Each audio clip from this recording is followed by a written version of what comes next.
kita udah masuk ke Sunset Talk yang kita akan membahas tentang financial freedom versi Gen Z in this economy, And this guys. economy, you guys need to hear this karena ini akan Yes. sangat berguna buat kalian, apalagi Oh, iya menyongsong dong. hari-hari yang akan semakin berat di depan sana ya. Waduh, kok agak takut ya, Pak? Nggak Tapi boleh hari itu gitu, memang Pak. selalu semakin berat kan, karena kan kita makin dewasa. Makin Betul. dewasa makin banyak pikiran, Makin banyak dewasa, overthinking. sama makin banyak cicilan juga, Pak. Iya, exactly. bener. That's why kita perlu ada Mbak Mirna Elok di sini, perencana keuangan yang juga sudah pernah hadir di Detik Sore. Welcome back Mbak Mirna. Sore, welcome back. Terima Oke. kasih sudah membawa tema ini buat Iya, kita ya. betul, Buat betul. kita yang Gen Z ini kan penting Oh, kita banget kan ya. sangat Gen Z ya. Parah. Wih, gitu. Wih. Aduh, sangat Gen Z gitu. Nah, Iya. ini kita kan berarti ngebahasnya tentang financial freedom versi Gen Z. Kenapa versi Gen Z? Kenapa nggak millennials? Iya, dan kayak financial freedom, kita taunya kan Gen Z kan masih muda-muda ya. Iya. Dari muda tuh butuh langsung financial freedom atau gimana konsepnya sebenarnya Mbak? Justru aku mau balikin nih konsepnya kan kalau misalnya millennials itu mungkin pensiun itu di usia 55 sampai 60. Tapi kalau aku lihat trennya sekarang tuh kayaknya Gen Z tuh Mau kayaknya fire ya? iya, jadi fire itu yang financial independence, retire Retire early early. gitu kan. Oh, Nah, berarti kan Mbak boleh berarti mic-nya kan agak- ya usia Gen Z itu sebenarnya berarti kita ada gap di usia mungkin.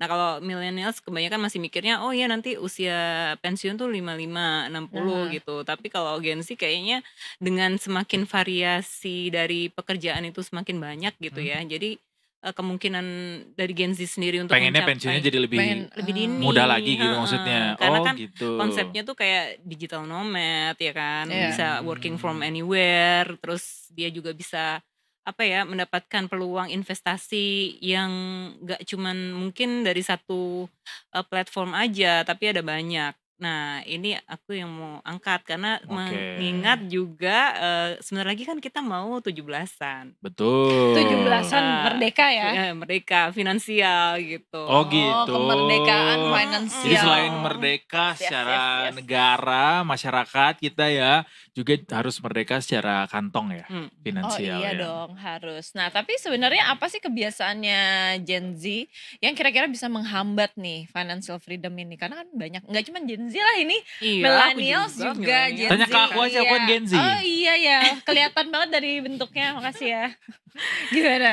Iya, jadi realistis aja ya, kalau kita sekarang kan gaya hidup ada lifestyle inflation. Kemarin kan sudah dibahas juga nih sama Pak Edwin Sebayang ya, sebelumnya kan praktisi keuangan juga. Kalau lifestyle inflation itu ternyata menggerogoti duit yang kita hasilkan gitu. Ya. Nah, dalam research yang sudah pernah dikemukakan sama bursa juga IDX, dalam 15 tahun terakhir itu inflasi atas gaya hidup itu 8,4%. Sementara Oke. imbal hasil dari bunga obligasi itu 7,8%. Nah, kalau duit kita tuh tidak diinvestasikan aja, itu udah kegerus berapa gitu. Ya. Kita investasi aja masih kegerus gitu Iya, maksudnya. betul. Nah, gimana kalau nggak investasi gitu kan. Nah, ini yang isu yang perlu harus diangkat, karena seberapapun kita menghasilkan kayaknya it doesn't enough gitu ya kayaknya untuk mengcover lifestyle inflation tadi, dan duit kita juga nggak jelas kan mau kemanakan gitu. Iya. Kita harus tahu larinya duit kita tuh kemana gitu kan. Nah, itu mesti harus ada pencatatan, memang agak berat ya kalau mau nyontet dari pengeluaran pemasukan. Tapi aku biasanya dulu pas waktu jadi first jobber gitu selalu ada rekapan tiap bulan gitu. Jadi aku bisa saving nggak ya pada saat itu gitu. Tapi itu kebawa sih pada saat udah berumah tangga kayak gitu. Itu contoh aja ya. Jadi kalau kita sekarang itu di zaman sekarang mungkin larinya uang itu nggak ke track gitu, karena oh ya kita langganan yang digital gitu, mungkin ya di platform musik gitu kan, aplikasi streaming, terus nongkrong yang tiba-tiba kayak gitu. Nah, itu yang menghalangi kenapa Gen Z nggak bisa menabung lebih banyak kayak gitu. Dan juga biasanya sih nggak ada tujuan ya, belum ada tujuan nih, bener nggak? Mas Gen Edo? Z gak ada Enggak, tujuan. Nggak ada tujuan. Oh maksudnya orang-orang yang belum ada tujuan jadinya akan cenderung Lebih untuk mengalokasikan uangnya ke hal-hal yang tidak nggak penting gitu bahasanya. tidak penting. Ya. Ya, gitu kan? Benar. Ah, Ya bukannya apa ya, maksudnya kita tetap at least ada yang nge-guide lah, kita tuh mau ke arah mana gitu kan. Kan kemarin ada juga tuh kasus-kasus yang kayak karena scroll terlalu banyak mungkin ada kena amit-amit ya, kena judul gitu kan. Nah kayak gitu-gitu loh. Jadi kan kalau kita udah punya tujuan yang pasti, oh iya nih ini nggak masuk dalam tujuan aku, jadi udah langsung bisa ngebagi gitu. Oh ini udah bisa di tackle lah istilahnya kayak gitu. Baik. oke. Aku sih percaya bahwa financial freedom itu nggak cuma buat Gen Z, buat semuanya Iya, harus betul. penting ya. Dan Gen Z yang dirasa saat ini masih muda gitu ya, karena Dengar nih kata Om. Coba silakan. bukan penting sekali untuk bisa mendeteksi sejak dini juga apakah perencanaan keuangan kita itu sudah benar atau belum gitu, alokasi Betul. keuangan kita itu sudah tepat atau belum gitu, karena nanti kayak kita yang Enggak lah, semuanya kan pasti ada proses ya. Memang Iya. Dan clarity yang diinginkan itu seperti apa untuk financial freedom. Apakah oh ya dengan aku punya uang banyak itu berarti aku bisa donasi ke orang lain, atau ya kalau kita financial freedom biasanya kan kalau punya saudara atau apa kan jadi keikut gitu ya. Iya, Kayak gitu betul. itu ada sesuatu yang mesti harus dibicarakan juga gitu. Bisa nggak kita financial freedom tapi gen sandwich? Ah, itu dia. Bisa Agak berat ya, kan Oh, aku agak. sandwich Nah, juga. gimana caranya tuh? Coba kasih tahu tips and triknya Secara nih. Gimana teori, tuh? Bisa iya. nggak? Gimana caranya kita nih sandwich generation tapi pengen capai financial freedom, apa kiat-kiatnya? Yang pertama tuh memang harus meliterasi nggak cuma kita sendiri ya, keuangan ya. Kita harus komunikasi dengan keluarga bahwa sebenarnya yang aku mau itu menuju ke sini, tapi kalau di tengah perjalanan itu ada hal-hal lain yang ternyata menjadi skala prioritas di keluarga masing-masing kan beda kan. Ya, betul. Nah itu harus dikomunikasikan secara clear gitu, bahwa oh ya tujuan keuangan saya tuh seperti ini, apalagi kalau misalnya kita harus support keluarga ya. Biasanya kan kalau kita nggak support orang tua dibilang anak durhaka lah Maling ya. kundang Maling Anda. kundang. Aku kutuk kamu. Jangan Jadi ya. duit Jadi at 500. least Gak apa-apa sih. Kalau- 500 berapa dulu? kalau orang tua masih menganggap kita sebagai investasinya mereka sih itu agak susah. Dan apalagi mungkin dengan tekanan bahwa kita tuh harus mengembalikan bakti, maksudnya berbakti gitu ya. Berbakti, Tapi kan ya. berbakti itu kan sebenarnya tidak selalu melulu mengenai keuangan, bahwa kita punya teritori sendiri mengenai perencanaan keuangan yang kita udah planningkan. Mungkin bisa didiskusikan secara presentasi gitu ya. Meskipun pada agak susah. praktiknya tidak Iya. semudah Tidak yang semudah diucapkan seperti tadi itu. ya. Iya, betul. Jadi dikasih tahu kalau aku nih punya target umur 25 misalnya, punya rumah udah KPR, boleh nggak nanti menuju nih, ini aku kan 2 tahun lagi nih mau 25 misalnya, boleh nggak nanti kita bagi ininya bebannya ke sini gitu-gitu Mbak? Iya. Praktiknya bagus. tuh kayak gitu? Oh, gue tahu jawabannya. Apa? Udah dikuliahin loh. Mama, papa, kuliahin kamu. Sampai Bisa-bisanya kamu punya pikiran kayak gitu ya. kamu tahu berapa banyak tuh biaya kuliah kamu. Wadaw. Tapi kan di satu Tagihan sisi langsung ada keluar paham. ya? Tagihan langsung Iya, keluar. tapi di satu sisi ada paham juga yang bilang jangan jadikan anak itu investasi. Betul. Gimana, Mbak? Iya. Iya memang benar, karena mereka pada dasarnya ya kemarin baru Hari Anak Nasional ya. Jadi kan caption bahwa memang mereka tuh bukan untuk, ya kita nggak bisa nuntut anak itu harus terus memberi pada orang tua, karena kan mereka juga punya kebutuhannya mereka sendiri. Memang Iya. kita sebagai orang tua yang bijak tuh harus sudah mempersiapkan masa tua kita, termasuk financial path tadi ya. Betul. Gitu.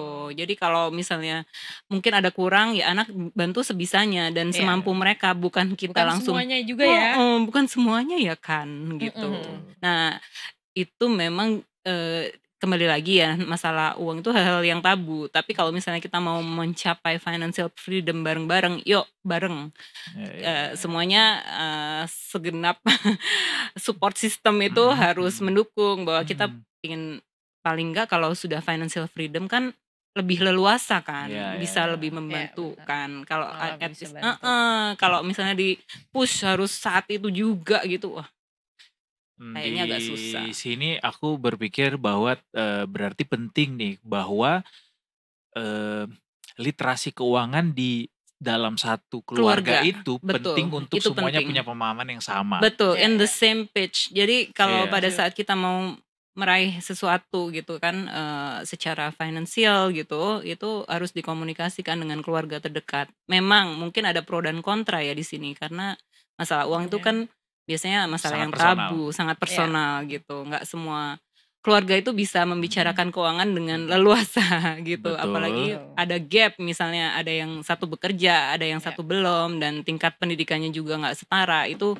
agak berat gitu. Jadi memang harus dengan bahasa yang mungkin bisa diterima di masing-masing generasi di dalam satu keluarga gitu. Kecuali dia pewaris kali ya. Iya betul. Karena kalau pewaris kan kita tinggal kipas-kipas kan kalau pewaris. Saya juga kalau bisa jadi pewaris saya mau, Pak. Jangan mau jadi pewaris, perintis itu lebih bagus. Itu aku tahu deh itu siapa kan. Pewaris aja permisi semuanya, mohon maaf. Anda Kita boleh suka silakan. jadi pewaris ya. 10 tahun ya. Tapi by the way kalau misalkan peran side hustle, ini kan banyak banget nih sekarang orang-orang cari side hustle ya kan. Itu bisa nggak jadi cara untuk mencapai financial freedom? Bisa Mbak Pocu. Oh bisa. Tapi jangan lupa untuk diinvestasikan lagi biar uangnya tuh beranak pinak lagi gitu. Jadi kita jangan sampai karena side hustle itu jadi sibuk sendiri gitu menciptakan uang, tapi uang itu ternyata nggak bekerja buat kita juga gitu. Jadi ya emang harus disisihkan, diinvestasikan. Mungkin yang di platform yang bisa di aplikasi investasiku. Di mana lagi kalau bukan di investasiku. Reksadana, saham dan obligasi. Jadi nanti dia akan mengcompound lagi ya untuk dari gainnya itu tadi, terus dari dividen kan. Kalau kita investasikan pasti ada menghasilkan uang lagi gitu. Jadi biarkanlah itu bekerja untuk Mbak Pocu sama Mas Edo gitu. Nah satu lagi mungkin yang belum pernah dibahas itu sebenarnya kalau kita nggak punya disediakan dari perusahaan mengenai dana pensiun, kita bisa daftar itu secara mandiri ke dana pensiun lembaga keuangan. Jadi mereka lembaga keuangan yang terpisah yang mengurus. Kalau misalnya kita bisa auto debit ya dari rekening itu untuk menabung sampai usia pensiun. Nah dari dana pensiun tuh biasanya akan mengeluarkan produk-produk anuitas. Anuitas tuh yang dia akan cair setiap bulannya. Jadi nggak perlu harus ngegerus pokok gitu. Karena dia udah ada return yang fix di setiap bulannya. Jadi kayak kita gajian gitu di masa pensiun gitu. Nah kalau BPJS kan kita terima langsung lamsam gitu kan, langsung gede gitu. Tapi kalau untuk yang bulanannya kita tetap harus nabung secara mandiri gitu sih. Di investasiku ada dana pensiun. Kita untuk yang dana pensiun itu belum ada, tapi kita bisa nabung untuk mendaftarkan lagi ke dana pensiun sebenarnya. Gitu, tabung dana pensiun biar nggak jadi beban buat anak kita nanti di masa tua. Jadi kita punya duit sendiri dari uang pensiun kita. Oh iya itu sih. Tapi menarik sih kalau misalkan ini kan berarti udah harus dari kecil nih, ya kan? Nggak mungkin nggak sih? Kecil ini. Segini Pak masih janin. Enggak, tapi maksudnya kan ini emang udah harus gimana caranya dari kecil kita harusnya sebenarnya ngerti. Nggak bisa kalau misalkan sekarang di umur yang udah kepala 3 dikasih tahu beginian. Agak susah Pak masuknya dan susah ngebenerinnya, bener gak sih? Tapi iya nggak? Iya bener sih. Bisa Itu ya, bisa enggak. agak lebih susah loh. Oke gue bilang ini Buat gue agak susah. Buat gue susah karena berarti gue harus kayak rombak dari awal semuanya dong ya kan. Nah tipsnya gimana Mbak? Kasih tahu anak kita nanti supaya bisa tips buat anak nih. Gimana coba? Siapa tahu ada atau enggak adiknya yang Gen Z. Ada gue kan tuh 2 biji. Oh iya benar. Iya kan. Namanya? Namanya Nggak usah nggak disebut, usah. nanti dia marah. Kalau untuk edukasi ke anak yang memang apa namanya baru mulai untuk menabung itu at least dia udah dikasih tahu dari kelas 1 SD kali ya. Masa sih? Eh, se- Sekecil itu Mbak?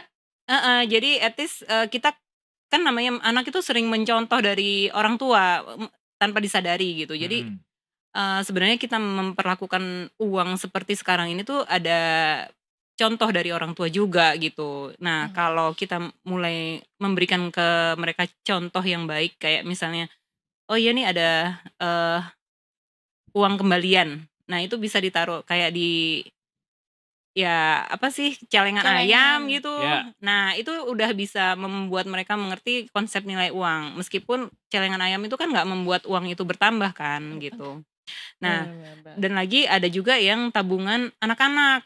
Oh Nah, iya itu ada, dikasih tahu di gitu. bank udah ada tabunganku kalau nggak salah, bukan sih? Ya tabungan banyak. anak-anak Junior kecil, gitu junior, kan. Nah, junior ya gitu. kayak Simple, gitu. simple. Kesebut dah nama tabungan produk orang lain. Parah. Nah, itu juga bisa dan apa namanya?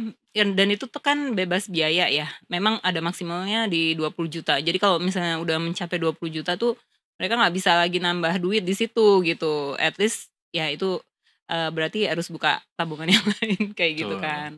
Nah, at least dari pemahaman itu dia jadi berhitung kan. Oh iya nih tabungan aku dari bulan ke bulan bertambah gitu. Tapi ada kala mungkin tabungannya berkurang untuk dia punya self reward juga kan. Jadi anak itu udah paham lah bagaimana uang itu bekerja paling enggak. betul. Tapi memang kita nggak bisa yang harus strength banget gitu ya kalau ngajarin anak. Takutnya Bertahap, stres bertahap. nggak sih kalau misalnya Iya, stres? bertahap. Hah? Apa ya katanya biasanya? Jadi Ya mungkin pusing gitu. di sekolah bisa dari nabung di koperasi diajarin dulu, bisa di situ. Udah nggak ada Pak, sekarang nabung Emang di nggak ada lagi koperasi. koperasi Nggak di ada, sekolah? Udah nggak ada Pak, Iya, Bapak bro. nggak punya anak soalnya belum ya, nanti kalau udah deh. cobain. Serius? Udah nggak ada Pak. Jadi koperasi di sekolah juga udah nggak ada? Di sekolah anak gue nggak ada koperasi sih. Nggak ada Ih, nabung cuman kayak misalnya dititip di sekolah aja sih. Tapi pasti ada potongan kan. nabung titip di sekolah tuh dikelolanya sama siapa? Nah itu dia sama Mungkin bendahara sekolah kali. Iya bendahara sekolah. Bendahara sekolah kali, kayak Pak. gitu. Kebetulan saya nggak ada sih. Duitnya untuk Nggak tahu Pak. Disimpan aja nanti sampai setelah dia lulus baru diberikan lagi. belum Semoga tahu. ingat ya. Ternyata duitnya Semoga nggak ingat ya. ternyata duitnya diputer. Ih parah. Bikin Ayo di bendahara diputar gini ya. Karena kan bisa kalau kayak gitu. Kalau misalnya ada lembaga kayak koperasinya tuh ya berarti duitnya bisa dipakai untuk kebutuhan-kebutuhan sekolah kan. Tapi kalau Iya. cuma dikelola perseorangan atau ya sekolah kayak gitu kayak legitimasinya di mana tuh? Iya. Kalau di Benar sekolah juga anak sih. gue adanya ini nabung buat apa namanya kalau Mm. kelas 6 tuh? Perpisahan. Perpisahan. Oh, iya tahu yang Iya. pernah disampaikan itu. Iya. Itu juga pro. Betul itu tuh. Iya, adanya. memang itu nggak diajarkan di sekolah ya. Jadi memang kita harus kayak ekstra gitu untuk mendidik generasi Betul. baru ini mengenai keuangan. Makanya Harusnya anak-anak sih SD masuk ke kurikulum. nontonlah Detik Sore. Setiap hari Rabu Eh, Sunset Talk kita bahasnya soal perencanaan keuangan.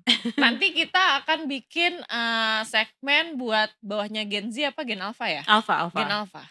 Bisa. Kita Boleh pakai dong. skibidi. Kita bisa ngundang kan. Sebenarnya bisa nggak sih? Ris. Kalau Gen Alpha tuh sekarang umurnya berapa ya? 7 kan? Enggak, Lebih. udah 15. Itu 13. 12. Rafathar aja Gen Alpha udah. Iya 12 SD tahun. dia. Oh 12 Udah ya? 12 tahun ya. Anak gue SMP kan bahkan Gen ya. Alpha. Mm-mm. Oh, iya. Iya berarti udah bisa. Kali udah bisa deh. menurut Udah bisa diajarin nabung ya Mbak ya. gue. Mm-mm. Dikasih tahu aja gitu gimana caranya. Mungkin buat orang tua yang susah ngajarin anaknya bisa nonton kita ya kan. Bisa. Jangan-jangan bisa. Gen Alpha udah jadi YouTuber lebih awal kan daripada Jangan-jangan Gen Z. Gen Alpha udah punya reksadana nih sekarang pakai nama Jangan. gurunya. Udah bisa Seandainya pasar modal itu udah langsung bisa untuk anak kecil dari mula sih mungkin itu lebih baik ya. Tapi kan kembali lagi ke peraturan pasar modal Iya, gitu. iya. Terlalu berisiko sih buat anak kecil. Iya kayaknya. Uang aku mana dimakan bandar. agak takut ya dengernya ya. Jangan-jangan. Mungkin buat Gen Z di Surabaya mau belajar soal finansial lebih langsung lagi ke lokasinya bisa nih, mumpung lagi ada acaranya Financial Festival di Surabaya, ada di Diandra Convention Center sampai besok masih ada acaranya The Tickers. Ada banyak sekali tokoh-tokoh penting di sana yang hadir yang bisa dicuri ilmunya. Datang aja langsung, sampai besok masih ada acaranya. Ya, Diandra wajib datang ya, karena ini daging semua isinya. Oke, pertanyaan terakhir nih. Kasih tahu nih Mbak, investasi apa yang udah dianggap jalan utama menuju financial freedom sama Gen Z? Kasih tahu. Ya? Gen Z ini khusus Gen Z. Atau kayak apa investasi yang cocok buat Gen Z? Ya, boleh. Sekarang ini kalau boleh merekomendasikan produk pasar modal untuk Gen Z bisa jalan cepat menuju financial freedom itu sebenarnya di saham. Saham ya. Kayaknya agak terlalu naif kita bilang jalan cepat ya. Kayak orang-orang jadinya pengen instan. Serem ya. Jujur. Tapi tetap disclaimer mode on. Itu tetap harus investasi leher ke atas dulu nih untuk belajar apa itu saham. Cuman dengan maraknya pengetahuan yang sudah ada tersedia sekarang nih, banyak platform yang memberikan informasi mengenai keadaan kondisi keuangan perusahaan emiten itu seperti apa, terus langkah-langkahnya gimana kalau melakukan pembelian saham, kemudian kalau misalnya turun harganya kita mesti cut loss di berapa, itu diinformasikan gitu. Nah, at least kalau bisa nih melakukan compound interest tadi ya, 1% aja per hari. Itu dalam kurang dari waktu sebulan aja udah beggar. Istilahnya itu udah 100%. Kurang dari sebulan. Wow, boleh tuh. Ya tapi ini resiko tinggi ya gitu. Tapi yang seminggu ada gak? Kita harus belajar.